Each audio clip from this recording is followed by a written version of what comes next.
Okay, so here we have a velocity time graph, okay, and you may be asked to find the displacement. So just looking at this, we know both velocity and displacement, they are vectors, so they have direction. So that is why on the y-axis you have a positive and negative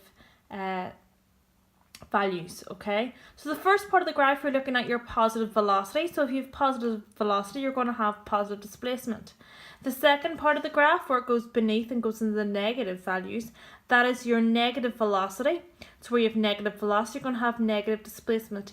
Again, the negative sign just represents a direction. So maybe instead of going forwards, you're going backwards.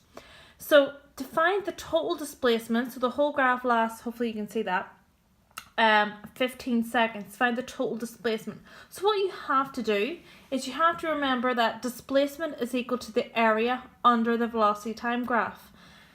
Now, each part of these, I've sort of drawn a wee simple graph here because this here, each shape can be divided into simple shapes. So as you can see, this first part, I divided it into a triangle. So the area, I'll be finding the area of that triangle. Add on to the area of this square, and then I'm going to add those two areas onto the area of this other triangle. Okay, so that will give me my positive displacement values. Then I'll do exactly the same thing down here by finding the area of this triangle and add it onto the area of this rectangle and add onto the area of this triangle. And then the total displacement at the end will be this value added on to the value of this area here. But remember, that's a positive displacement. This will give me a negative displacement. So when I add them together, I'm actually really going to be taking them away because this is a negative displacement value. So anyway, we'll just get started and I'll show you what I'm doing first. So, first part of the question, I'm going to be looking at, because I'd like to break this all up into different parts. I'm going to be looking at the displacement from 0 to 6 seconds, which is this first part here. Okay, so first of all, I'm going to find the area of this first little triangle that I've cordoned off, and the area of a triangle is a half times the base times the height. So the base is 2, the height is 3, and it's a half of that. So a half times 2 times 3, so it's 6, will give me 3 meters. So that is my displacement here. Just going to write 3 in there. The next part is, that's a square, and the area of a square is the base by the height. So my base is 3 and my height is 3, so 3 by 3, it's going to give me 9 meters. Then for the last part is another triangle, and it is going to be a half times 1 times 3. So again, I'm going to write out half times the base times the height, which is a half times 1 times 3, so it's going to be 1.5. So now that I've got all these values, I'm just going to find the total displacement from 0 to 6 seconds. I'm just going to add on these values together. So it's going to be 3 plus 9 plus 1.5, which is going to give me a total displacement of 13.5 meters. So that's a positive value. So that's the first part done. The next part we're then going to look at is we're going to look at this second part of the graph here, which is from 6 to 15 seconds. Okay, so that's this whole part here. And again, I'm just going to do exactly the same what I did up here, except that I'm going to remember the displacement values that I get here are actually going to be negative. So the first part from 6 to 8 seconds, that's a half times the base times the height, which is a half times the base, which is 2, 6 to 8 is 2, and the height is going to be -4.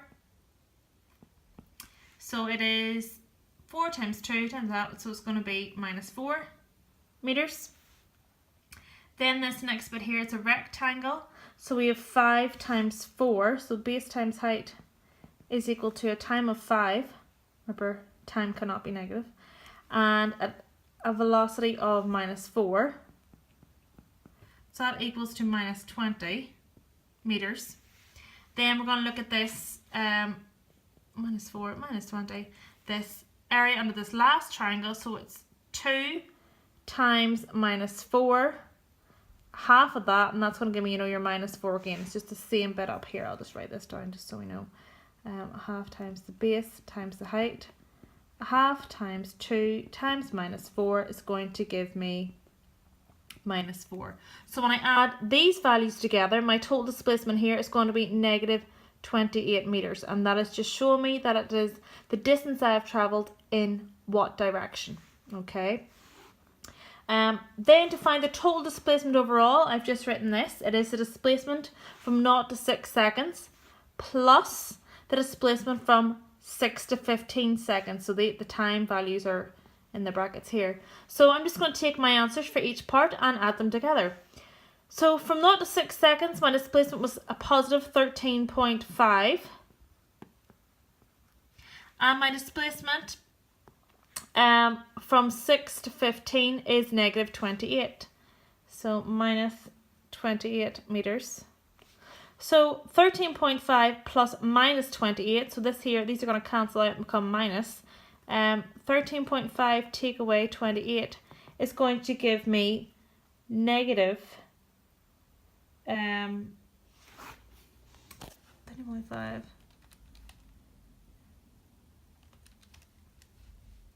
Negative 14.5. And that is my displacement after 15 seconds. All that means is, if I start here, okay, from 0 to 6 seconds I'm going this way, then from 6 to 15 seconds I turn and I go back the other way. So I'm now going this way. But I'm going to end up a negative 14.5 meters away. So if I started here, after 15 seconds, I'm minus 14.5 meters. So I'm going to be on the opposite side of where I started. I'm going to be somewhere over here at the end. Okay, so your displacement is negative. It is just showing you that you are not back at your starting position. You're actually beyond that. So you're to the left of where you started. And you're 14.5 meters away from where you started.